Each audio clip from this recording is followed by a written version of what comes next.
Maing buntag, maing udto, maing hapon, maing gabi natong tanan. Depende no kung unsa orasan nimo gitan-aw ni nga video no. So karon mag-review ta sa kaning digital nga speedometer gauge sa MIUI 125 exclusively for MIUI 125, MIUI 125S. So kani siya ko kuana na siya murag February ni nako siya na purchased and February po nako siya gi-install diha dayon. So February, March, April, May, June. So 5 months. So review ni siya ha, dili ni siya tutorial ha, review ni siya kung unsaon ang features niya, everything, test. So supposedly unta dili pa ko magpagawa sa video ani kay wala koy digital, wala koy kuan ba, wala pa koy diagnostic tool. So meaning di na ko ma-test ang iyahang RPM kung accurate ba or di. But since kada adlaw magud na daily basis ang daghang kayo mo chat sa kuha ba, daghang kayo mag-inquire, mo tanna kung okay ra ba ang digital, kung accurate ba siya, yada. Ana ba, mga inana ba? So I think to make it easier, compared sa magsigitag explain, mas nindot siguro kung video kay ma-demo pa nato, di ba? So mo to. So good ta. But before anything else, intro sa ta.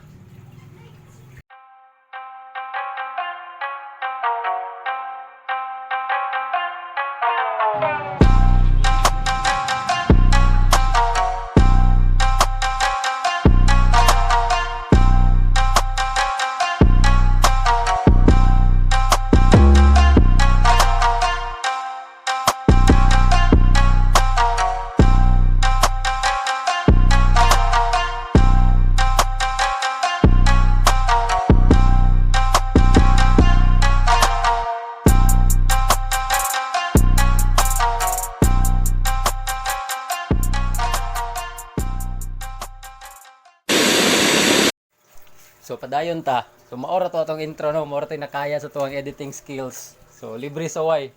Libre sa way na. So padayon ta. So mao na siya. So same dimension, wa na kay tabas-tabason.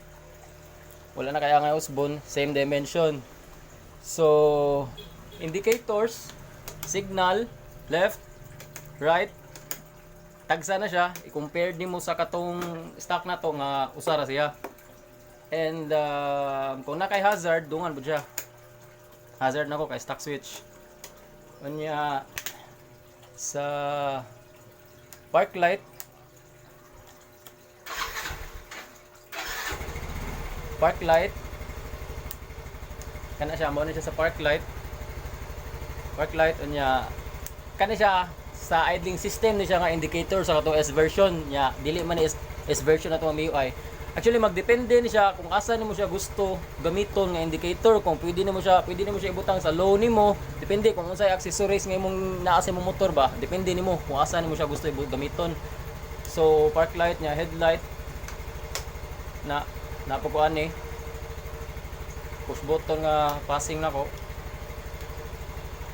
So pangon sa nako. So mao to sa light indicator niya. Onya sa iyahang sa meter niya itself, so kilometers na po kay option na niya, pwede po na nimo siya himuong miles. So ari ka dire, so ari ka mo adjust sa imuhang kani bitaw kani sa hello nimo nga switch na isakar na nimo siya. So balik ka dito.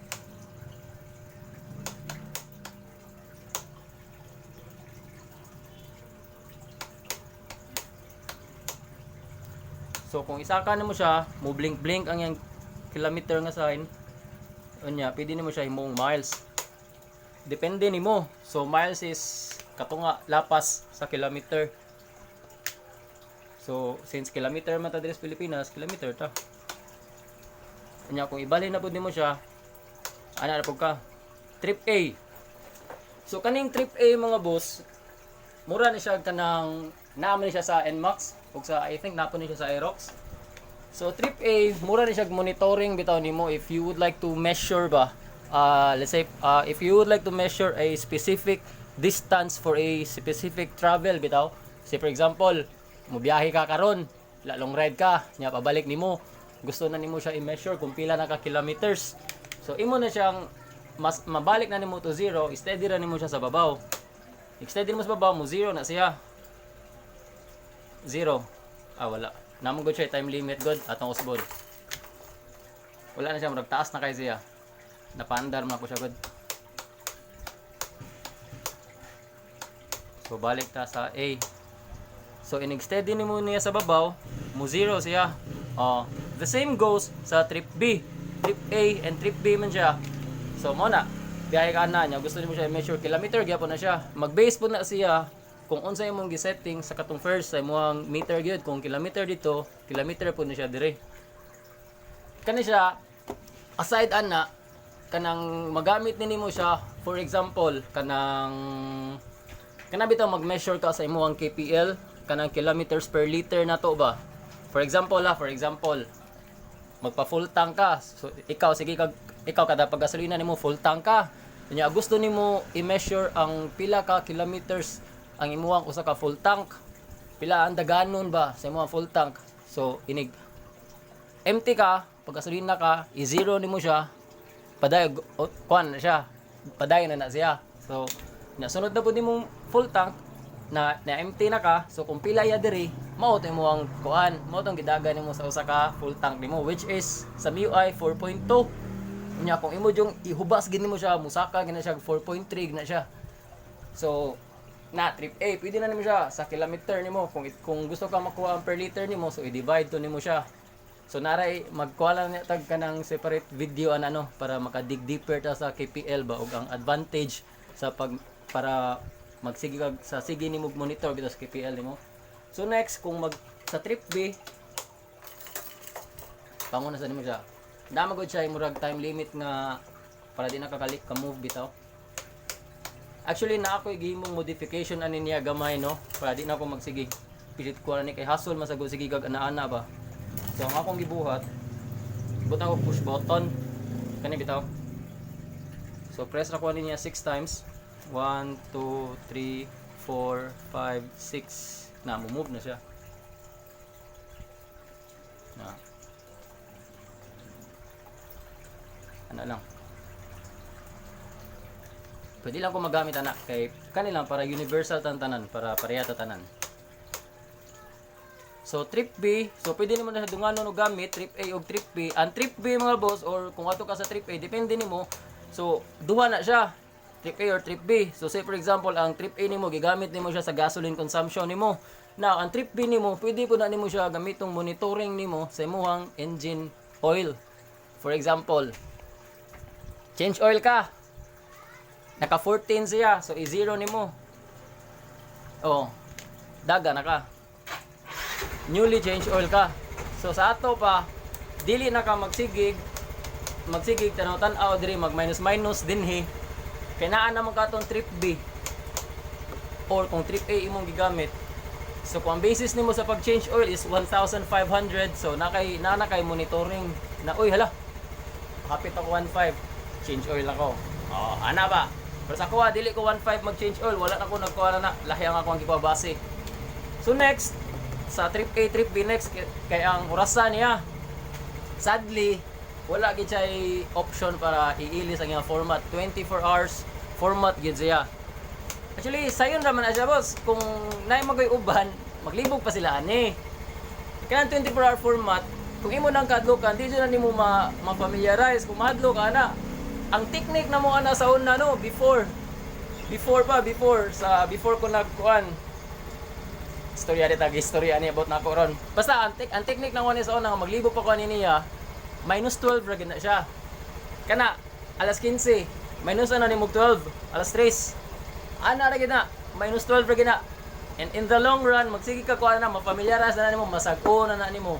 So pag-adjust nimo ana niya, diri gyapon di na ni siya kay taas-taas ng gidagan. So usbo na to.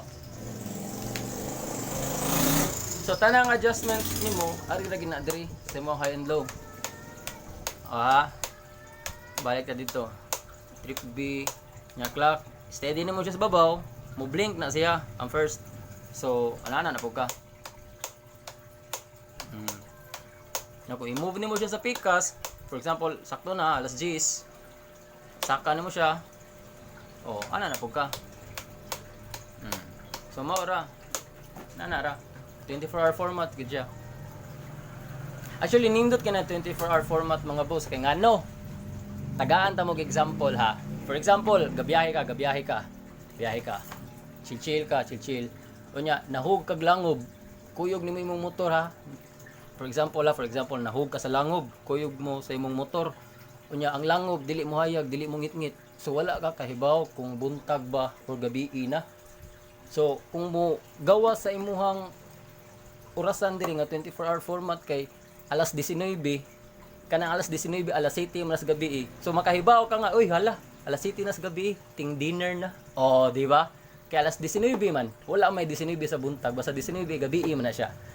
O kung buntag na pod, alas 6 gid siya, alas 7 gid siya. Kung makakita ka alas 7 na, uy hala, 7 AM na. Huting breakfast na, kaon na ka. At least bisag na ka sa langob kay baw ka kung buntag ba or gabi.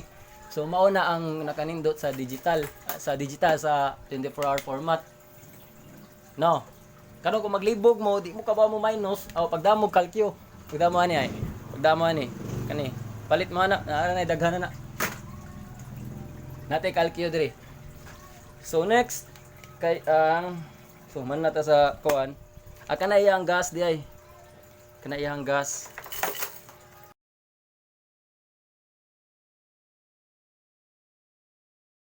Pero kanay empty na jud ko ani. Padung na sa pagasolina ni. Sa ako ang na kuanan, ang kaning first blink gid niya. Kung ako ang i-estimate, sa ako ang tanaw na siya sa mga 40 ml, 50 ml. Ang first blink gid niya, kanang una yung gawas niya gid bitaw. And accurate man po dyan, knowing 4 liters na ta, kung magpagasolina kag kanang 2 ka litro, mula pa siya gamay. Wala pa siya gamay sa yung pila man nakakuan. Pila man nakabaglis. Basta mauna to. So accurate po siya. Karon ang kuan po diay ang check engine. So man check engine lagi. So ang check engine niya mga boss kay kanang yellow. Kanang yellow gamay kay tanan. Ni gamay gid siya kumpara sa stock na kato. So testingan nato siya kung accurate ba siya. So every time mag-testing ko ani, ang ako ang tangtangon kay kaning saka sensor diri, kaning code 28 bitaw. Sana to Tangtangon ako siya. Di lang ko mukha unsa ni kay pwede mo maglibog. Basta kani siya, code 28 ni siya. Murag struggle da ko speakers di.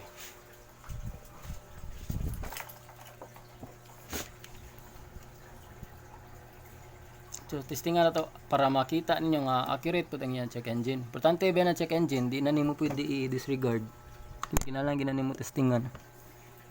Nam ni flashlight ba? Lagi flashlight lagi, daan pa ko.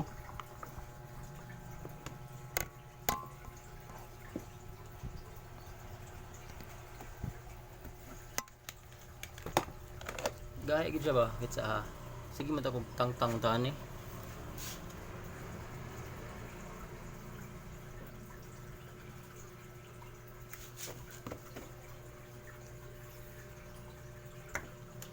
Wa day ko'y kusog kay wa ko kay numog kape. So natangtang na nako no. Kani siya no. Kani ba? Kani siya. So kani siya code 28 ni siya. I think that's auto sensor. Oxygen sensor. Auto sensor ba ni code 28 basta. Magkuha lang niya ta. Maghimo lang niya kog laing video kung unsa ni siya.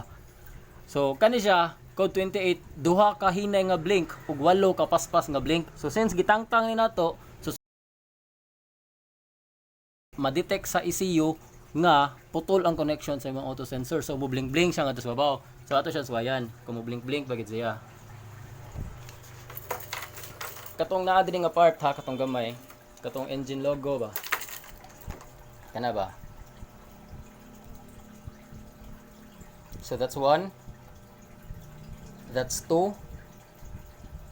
1, 2, 3, 4, 5, 6, 7, 8. So mo to. Code 28. Auto sensor na siya.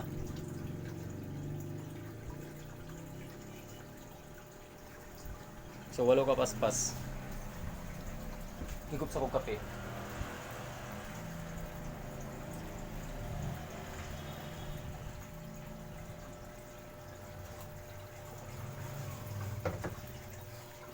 Additional info lang ba?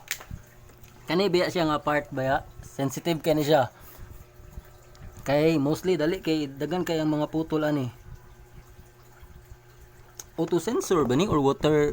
Basta mo na siya, code 28 na siya. Kapoy na research. So ipaw na to. Oo na to balik. Tanaw na to mo-blink pa bagyapon.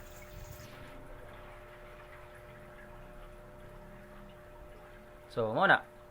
Wala na siyang mo-blink. So meaning okay siya. So importante kay na mga boss no kanang check engine na to no. Kung mo-blink-blink kanay mo yung nanaayaw na i-disregard. Kay magkadako imong problema. Mis nga gamay ra unta to.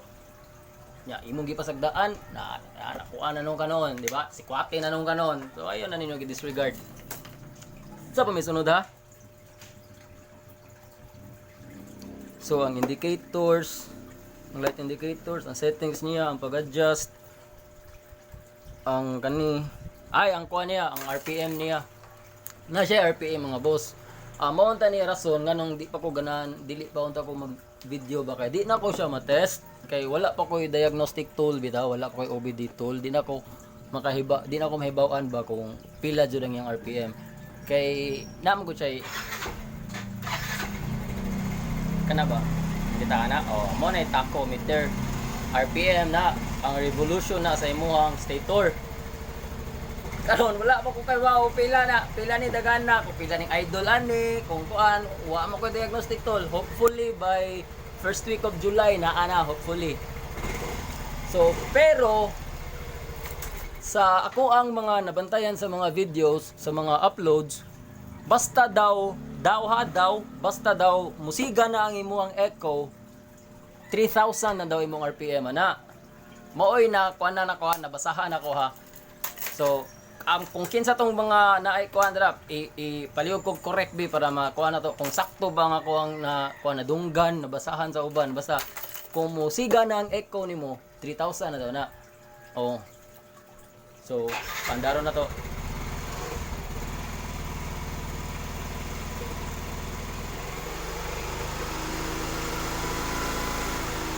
So siga ang echo pero wala siya kaabot og 2,000. So kanang tunga ana mo na siyang 1.5. Sa tunga sa 1.5 ug sa 2,000 1,750 I think. So 2,000. So ingon sila kung tinuod na kung sakto na nga 3,000 daw na imong RPM inigawas ani. So sa ato pa dili siya accurate, di ba? So mao na. So nindot ta to ba kung matest makita gid bitawon ta nato. Saon wala pa man ta nga pisa kay medyo pricey pamansad na. Pero gilang hopefully by first week of July naa na ko ana. So unsa pa man ha? Ay a meter niya, a meter. Kani iyang meter itself ato na i-test. Karon medyo tricky ni siya. Kay unsa man na to pag-test nga di ko kagawas. So what I mean by test, i-compare na to siya sa analog kung accurate ba gid siya. Now, I can only think of one way of testing this without going out. Wala man tayo rollers. So, usara jud kabuka kung pamaagi nga nahibaw-an kung saon ni pag-test nga di ta magbayis-bahis sa daan. Unya, narata sud. Gamitan ako barid na. So, i-set up sa nako ha. Para madali tag set up, di na ko magduko-duko dira, gamiton ako ang magical nga kamot, magic naman ni magic mga boss. Tawa ha. So ang tumoy sa cable, gibala na to sa barina, para inig-on sa barina, tuyok ang cable, i-imitate niya ang pagtuyok sa ligid and basahon siya sa panel. So extension na to, nga na switch, heavy duty, dili unit top. So testing ta. On na to. atong pandaron. So, on. So, 131. 131, no? Again.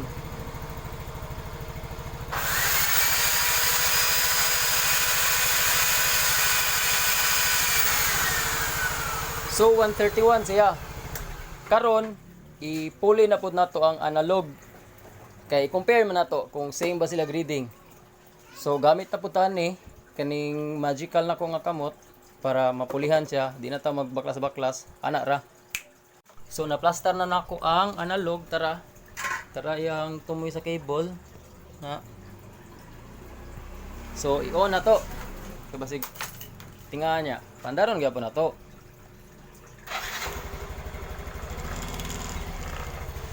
So, on ako ha. Extension, dili unit tap, is hardware. On.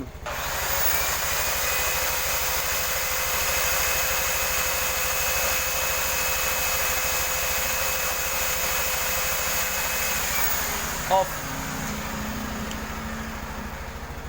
Pangon ako. So that answers your questions, no? Kung accurate ba ang digital or dili. So kita mo ninyo. Ang barina is 1 speed na siya. So dili siya, wala tay option mag-ilis-ilis na inigsaksak niya, inipislit nimo, mao ra siya nga speed niya, mao ra gina. So mo to compare na to, digital ganya 131 to siya and kita mapud kay to diri sa ato ang analog kung asa siya taman. So 131 pud siya. So accurate ang iya meter. So ganiya ba? Kani di I will have to stand myself corrected, no. Dili na siya auto sensor. Ang auto sensor kato nasa ubos code 24. Kani siya temperature sensor. Oh, temperature sensor to siya diri ganiha. Katong code 28 bitaw. Ato usbon be kay naka-digital man ta. Tanaw na to kung same ba sila o reading. Tangon ako ha. So code 28. So dapat duha ka hinay, 8 ka paspas. On ako.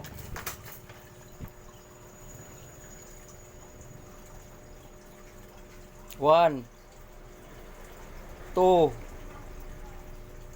1, 2, 3, 4, 5, 6, 7, 8. So code 28. So that's temperature sensor. Dili siya auto sensor.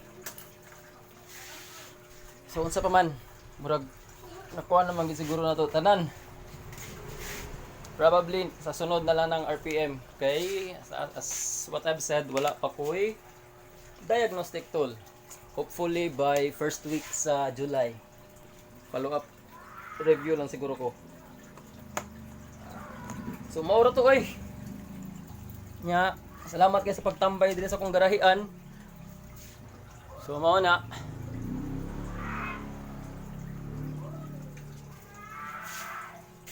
So babush.